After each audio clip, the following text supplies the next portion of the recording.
નમસ્તે વિદ્યાર્થી મિત્રો, હાર્દિક સર એકેડમીની યુટ્યુબ ચેનલમાં આપ સૌનું ખૂબ ખૂબ સ્વાગત છે। આજનો જે વિડીયો છે એમાં આપણે 14મી સપ્ટેમ્બરના તમામ અગત્યના કરંટ અફેરનો અભ્યાસ કરશું। આજે 14 સપ્ટેમ્બર છે, આજે છે રાષ્ટ્રીય હિન્દી દિવસ। તો તમામ જેટલા પણ અગત્યના કરંટ અફેર છે આજના દિવસમાં એ આપણે ચર્ચા કરશું। ચર્ચા કરીએ પહેલા આપણી એન્ડ્રોઈડ એપ્લિકેશન છે એને તમે ડાઉનલોડ કરી શકો છો। એન્ડ્રોઈડ એપ્લિકેશનમાં તમે આપણી કરંટ અફેરની પીડીએફ મેળવી શકો છો। કરંટ અફેરની ઈ બુક આપણે દર અઠવાડિયે લોન્ચ કરીએ છીએ અને દર મહિને પણ આખી કરંટ અફેરની મહિનો પૂરો થઈ જાય એટલે આખા મંથની કરંટ અફેરની ઈ બુક આપણે લોન્ચ કરીએ છીએ।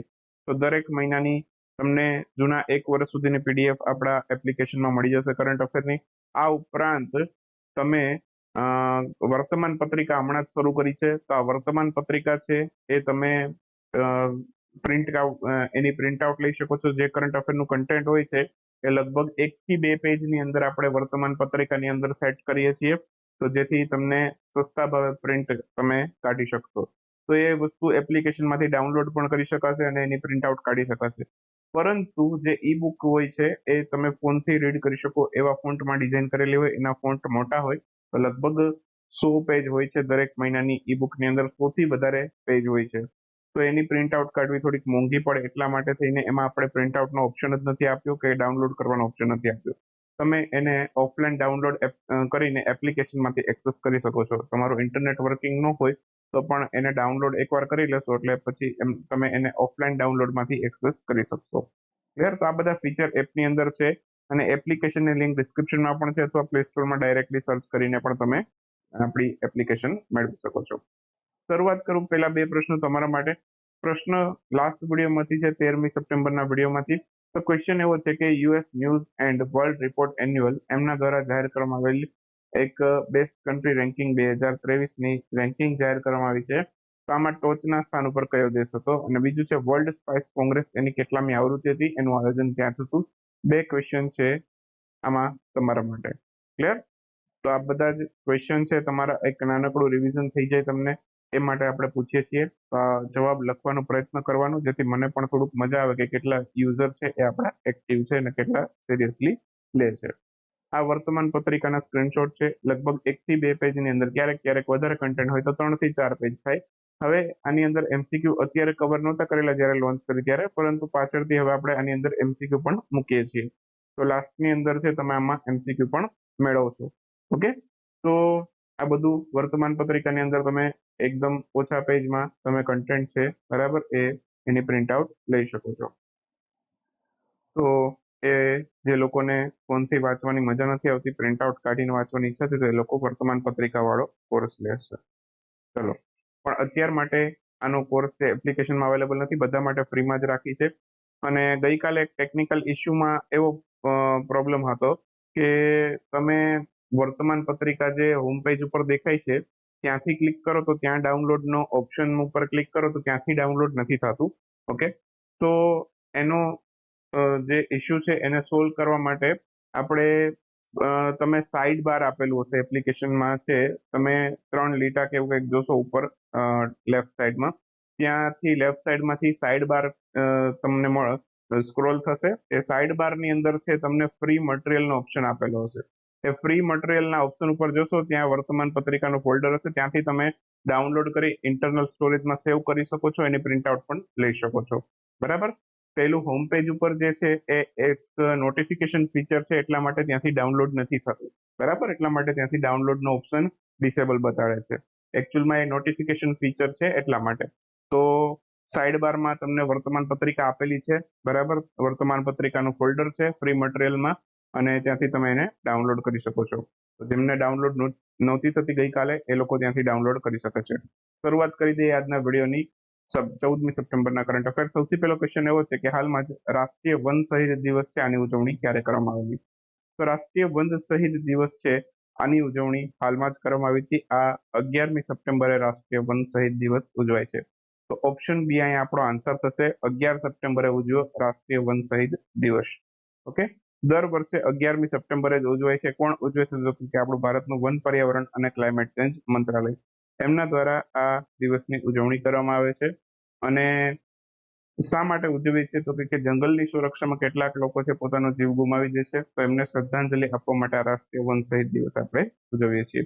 શરૂઆત આની 2013માં થઈ હતી. 2013માં સૌથી પહેલી વખત આપણે રાષ્ટ્રીય વન શહીદ દિવસ ઉજવેલો હતો. તો આટલા અગત્યના મુદ્દા છે જે આમાંથી તમે યાદ રાખશો. બીજો ક્વેશ્ચન છે, બંગસ વેલી ફેસ્ટિવલ છે એનું આયોજન હાલમાં કયા સ્થળે કરવામાં આવેલું? બંગસ વેલી ફેસ્ટિવલ છે આ હાલમાં જમ્મુ કાશ્મીરમાં ઉજવાયેલો છે. તો આ બંગસ વેલી ફેસ્ટિવલ એક પ્રકારનો ટુરિઝમનો ફેસ્ટિવલ છે.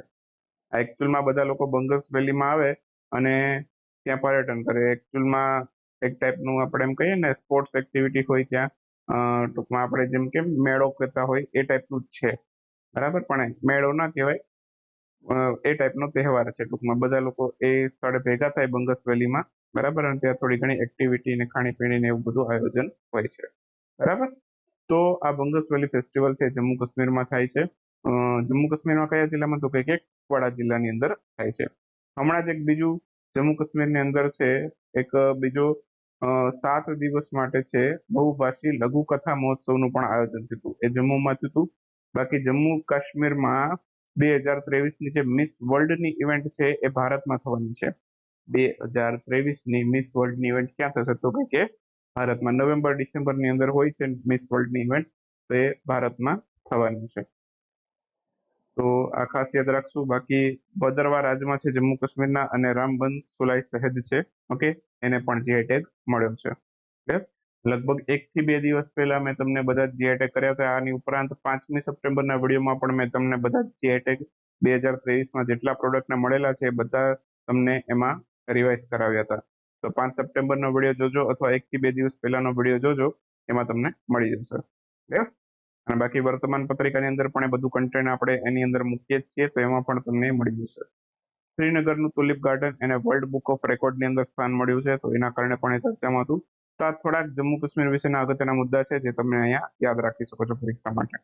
નેક્સ્ટ ક્વેશ્ચન છે, international day four south corporation, આની ઉજવણી ક્યારે કરવામાં આવી છે? આ international day four south corporation છે આ 12 સપ્ટેમ્બરે ઉજવાય છે. દર વર્ષે યુનાઇટેડ નેશન્સ 12 સપ્ટેમ્બરે આ દિવસ ઉજવે છે.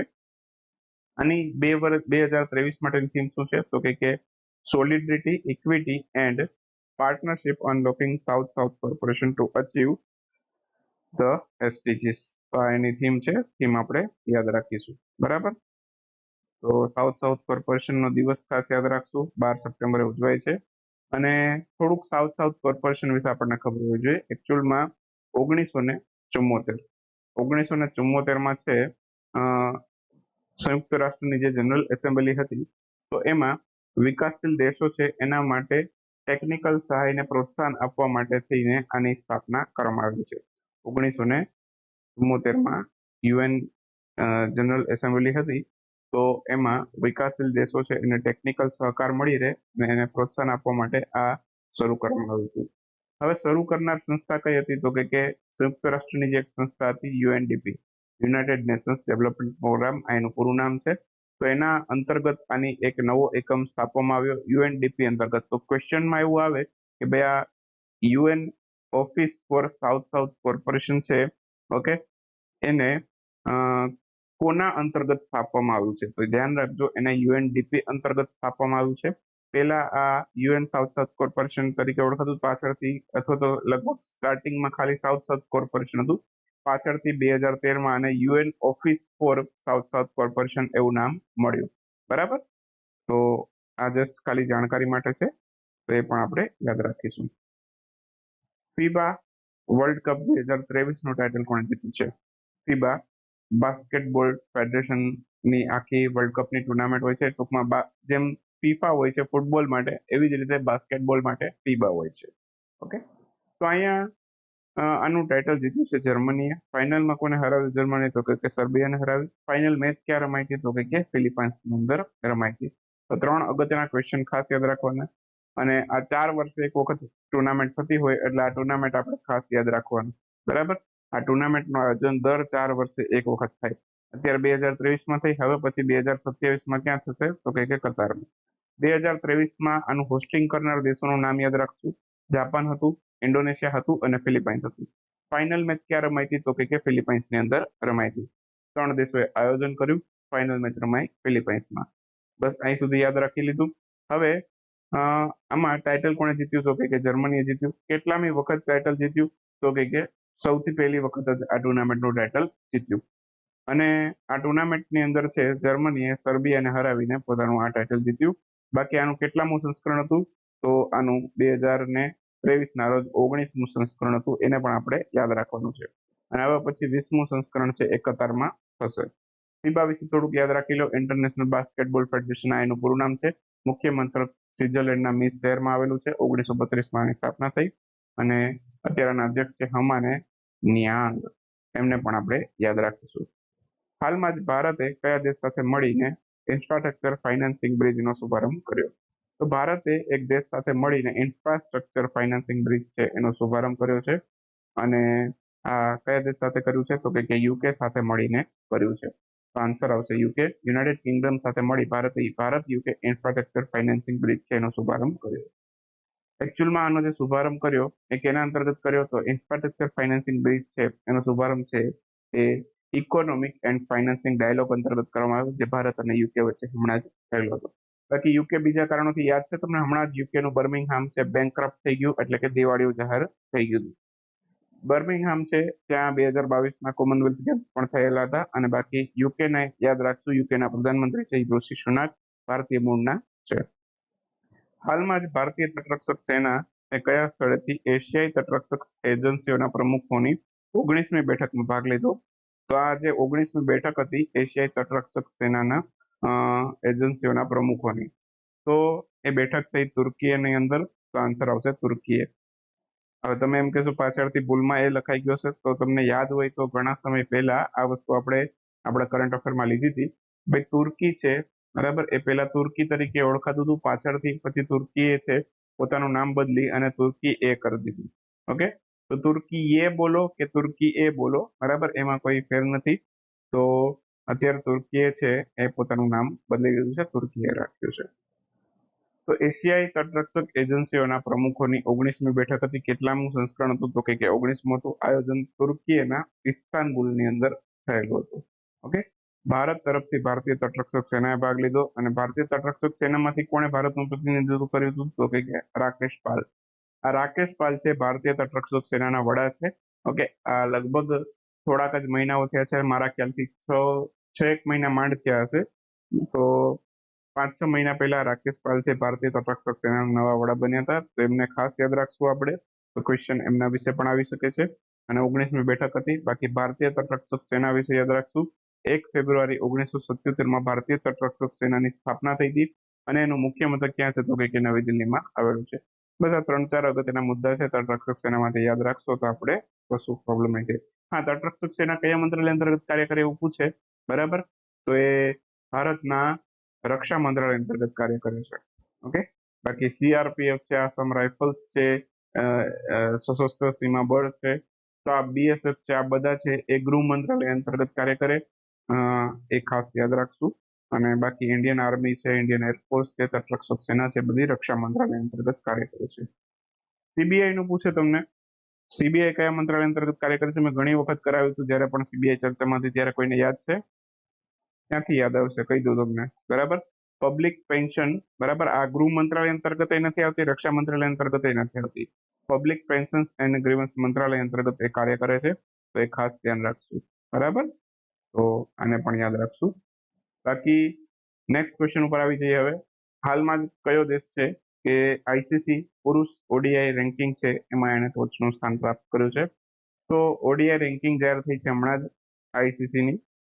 એમાં પુરુષોની અંદર જે વાત કરીએ તો એમાં ઓસ્ટ્રેલિયા છે એ પહેલા ક્રમ પર રહ્યું છે બરાબર. તો ઓસ્ટ્રેલિયા પહેલા ક્રમે છે, બીજા ક્રમે છે પાકિસ્તાન, અને ત્રીજા ક્રમે છે આપણું ઇન્ડિયા. ક્લિયર? તો ટોપ 3 ને ખાસ યાદ રાખીશું. આ રેન્કિંગ છે, પહેલા ક્રમે ઓસ્ટ્રેલિયા છે. એકચ્યુઅલમાં તમે ઓસ્ટ્રેલિયાનો અને પાકિસ્તાનનો સ્કોર ને મેચ જોશો બધું, તો બધું સિમિલર છે બરાબર. સ્કોર બી સેમ છે અને ઇનિંગ્સ બી સેમ છે. તો એકચ્યુઅલમાં તમે આને બંનેને પહેલા ક્રમ ઉપર કાઉન્ટ કરી શકો બરાબર. પણ ઓસ્ટ્રેલિયાને કેમ પહેલો ક્રમ આપ્યો? તો કે આલ્ફાબેટ પ્રમાણે. સમજાયું અહીંયા? તો એ ખાસ ધ્યાન રાખશું આપણે. તો આઈસીસી દ્વારા છે આ પુરુષ ઓડીઆઈ રેન્કિંગ જાહેર થઈ છે, જેમાં ઓસ્ટ્રેલિયા પહેલા ક્રમે છે, પાકિસ્તાન છે એ બીજા ક્રમ પર છે, ત્રીજા ક્રમ પર આપણો દેશ ભારત છે. આ ખાસ એટલા પોઈન્ટ અગત્યના છે. થોડીક અગાઉની રેન્કિંગ પણ યાદ રખાવી દઉં. ટેસ્ટ રેન્કિંગ જાહેર થઈ હતી આઈસીસી દ્વારા. તો ટેસ્ટ રેન્કિંગમાં અને T20માં બંનેમાં ભારત છે પહેલા ક્રમે હતું, આ ધ્યાન રાખજો. ટેસ્ટ રેન્કિંગ અને T20 બંનેની અંદર છે ભારતનો ક્રમ પહેલો છે. માત્ર વન ડે ની અંદર છે ઓસ્ટ્રેલિયા પહેલા ક્રમે છે, એ ખાસ યાદ રાખવાનું. બરાબર. બીજા ક્રમે ટેસ્ટ રેન્કિંગમાં ઓસ્ટ્રેલિયા હતું, ત્રીજા ક્રમે ઇંગ્લેન્ડ હતું. એવી જ રીતે T20 ની અંદર બીજા ક્રમે છે એ ઇંગ્લેન્ડ હતું અને ત્રીજા ક્રમે હતું પાકિસ્તાન. બાકી પહેલા ક્રમે તો બંનેમાં ભારત હતું, એ ખાસ ધ્યાન રાખજો. રાષ્ટ્રીય હિન્દી દિવસની ઉજવણી ક્યારે થઈ? રાષ્ટ્રીય હિન્દી દિવસ આ એકચ્યુઅલમાં 14 સપ્ટેમ્બરે દર વર્ષે ઉજવાય છે. તો 14 સપ્ટેમ્બર છે આજે છે રાષ્ટ્રીય હિન્દી દિવસ. તો ખાસ યાદ રાખશું, 14 સપ્ટેમ્બરે દર વર્ષે રાષ્ટ્રીય હિન્દી દિવસની ઉજવણી કરવામાં આવે છે. શા માટે 14 સપ્ટેમ્બરે? તો 14 સપ્ટેમ્બર 1949 આ એ દિવસે જ્યારે હિન્દી ભાષા છે એને ભારતની અધિકૃત ભાષા જાહેર કરવામાં આવી, એટલે કે ઓફિશિયલ લેંગ્વેજ તરીકે માન્યતા મળી હિન્દી ભાષાને 1949માં. ઓકે. બાકી 26 જાન્યુઆરી 1965 આ એ દિવસ છે જ્યારે હિન્દી છે એને રાષ્ટ્રભાષા તરીકે દરજ્જો આપવામાં આવ્યો હતો. તો હિન્દી રાષ્ટ્રભાષા ક્યારે બની? તો કે 26 જાન્યુઆરી 1965 ના રોજ. બરાબર. અને હિન્દી છે એ અધિકૃત ભાષા એટલે કે ભારતની ઓફિશિયલ લેંગ્વેજ ક્યારે બની? તો કે એ 14 સપ્ટેમ્બર 1949માં જ બની ગઈ હતી. બરાબર. તો આ ખાસ ધ્યાન રાખશું. બાકી હિન્દી ભાષા માટે ભારતના બંધારણમાં ભાગ 17માં હિન્દી ભાષા અથવા તો ભાષાઓની જોગવાઈ કરેલી છે, રાજભાષાની. તો ભારતના બંધારણના ભાગ 17માં હિન્દી ભાષાનો ઉલ્લેખ જોવા મળશે. આ ઉપરાંત અનુચ્છેદ કયો છે હિન્દી ભાષા સાથે સંકળાયેલો? તો હિન્દી આપણી રાષ્ટ્રભાષા છે. બરાબર. એ માટે ભારતના બંધારણના અનુચ્છેદ નંબર 343(1) ની અંદર ઉલ્લેખ કરેલો છે. બરાબર. એને ખાસ ધ્યાનમાં રાખશું આપણે. એ અનુચ્છેદ છે એ પણ અગત્યનો છે. વિશ્વની અંદર 2020માં સૌથી વધુ બોલાતી ભાષાઓનો એક સર્વે કરવામાં આવેલો. આ સર્વે પ્રમાણે હિન્દી છે વિશ્વમાં સૌથી વધુ બોલાતી ભાષામાં ત્રીજા ક્રમ પર આવે છે. પહેલા ક્રમે છે અંગ્રેજી ભાષા અને બીજા ક્રમે છે ચાઇનીઝ લેંગ્વેજ. ચાઇનીઝ લેંગ્વેજ છે એકચ્યુઅલમાં એને મેન્ડેરિયન લેંગ્વેજ કહેવાય. કઈ કહેવાય? મેન્ડેરિયન લેંગ્વેજ. બાકી કોઈ ઓફિશિયલ ભાષા તરીકે ચાઇનીઝ ભાષાનું નામ નથી. બરાબર. ચાઇનીઝ ભાષાને એકચ્યુઅલમાં કહેવાય મેન્ડેરિયન લેંગ્વેજ. અને બાકી વિશ્વ હિન્દી દિવસ તમને પૂછે તો ધ્યાન રાખવાનું, એમાં 14 સપ્ટેમ્બર નહીં લખવાનું. રાષ્ટ્રીય પૂછ્યું છે કે હિન્દી પૂછ્યું છે, રાષ્ટ્રીય પૂછ્યું છે કે વર્લ્ડનું પૂછ્યું છે, વિશ્વનું પૂછ્યું છે, એ ધ્યાનથી જોવાનું અને પછી આન્સર માર્ક કરવાનું. કેમ કે આવા પ્રશ્નો હોય ત્યારે બંને ઓપ્શનમાં આપેલા હોય. બરાબર. 14 સપ્ટેમ્બરે દેખાય, 10 જાન્યુઆરી પણ દેખાય. તો 10 જાન્યુઆરી એ વિશ્વ હિન્દી દિવસ છે, 14 સપ્ટેમ્બરે રાષ્ટ્રીય હિન્દી દિવસ છે. થોડાક વન લાઇનર ક્વેશ્ચન જોઈ લઈએ આજના દિવસમાં. તો સૌથી પહેલો ક્વેશ્ચન એવો છે કે હાલમાં ભારતના કયા ખેલાડી છે જેમણે તીરંદાજી વર્લ્ડ કપ છે એમાં કમ્પાઉન્ડ શ્રેણીની અંદર સિલ્વર મેડલ પ્રાપ્ત કર્યો છે? તો પ્રથમેશ જાવકર છે, એમણે તીરંદાજીમાં સિલ્વર મેડલ પ્રાપ્ત કર્યો છે તીરંદાજી વર્લ્ડ કપમાં. કમ્પાઉન્ડ શ્રેણીની જે તીરંદાજી હોય છે એ ઓલિમ્પિકમાં નથી હોતી. તો આપણા માટે થોડાક બેડ ન્યૂઝ છે. મોસ્ટલી આપણા બધા ખેલાડીઓ છે એ કમ્પાઉન્ડ તીરંદાજી છે, બરાબર, એમાં જ મેડલ મેળવે છે, પરંતુ એ ઓલિમ્પિકની અંદર કમ્પાઉન્ડ તીરંદાજી નથી હોતી. નેક્સ્ટ છે હાલમાં જ ડોક્ટર AM ગોખલે પુરસ્કારથી કોને સન્માનિત કરવામાં આવ્યું છે? તો સંજય મિશ્રા. ઓકે. એકચ્યુઅલમાં અહીંયા મિસ્ટેક થઈ ગઈ છે, સંજય મિશ્રા એમને સન્માનિત કરવામાં આવેલા છે. તો આન્સર આવશે Sanjay Mishra. Karnataka table tennis association એના નવા અધ્યક્ષ કોણ બન્યું છે? તો રક્ષા રમૈયા એ કર્ણાટક ટેબલ ટેનિસ એસોસિએશનના નવા અધ્યક્ષ બન્યા છે. હાલમાં જ ઇન્ડોનેશિયા બેડમિન્ટન માસ્ટર્સનું ટાઇટલ કોણે જીત્યું છે? કિરણ જોર્જ છે, એમણે આનું ટાઇટલ જીતેલું છે. તાજેતરમાં ન્યાયિક સહયોગ માટે ભારતે કયા દેશ સાથે સમજૂતી કરાર ઉપર હસ્તાક્ષર કર્યા છે? તો આ સિંગાપોર સાથે કર્યા છે. આન્સર આવશે સિંગાપોર. હાલમાં જ કયા રાજ્યમાં નિપા વાયરસના લીધે એક મૃત્યુ બાદ આ રાજ્યમાં એલર્ટ જાહેર કરવામાં આવી છે? તો કેરળમાં ફરી પાછો નિપા વાયરસ આવી ગયો છે અને નિપા વાયરસના લીધે એક મૃત્યુ થવાથી ત્યાં એલર્ટ જાહેર કરવામાં આવ્યું છે. તો આ સાથે અહીંયા 14મી સપ્ટેમ્બરના જે વિડીયો છે, બરાબર, એને આપણે સમાપ્ત કરીએ. મળીએ આવતીકાલે 15મી સપ્ટેમ્બરના વિડીયોમાં, એન્જિનિયર દિવસના વિડીયોમાં. ત્યાં સુધી આપણે રજા લેશું. નેક્સ્ટ વિડીયોમાં મળીએ.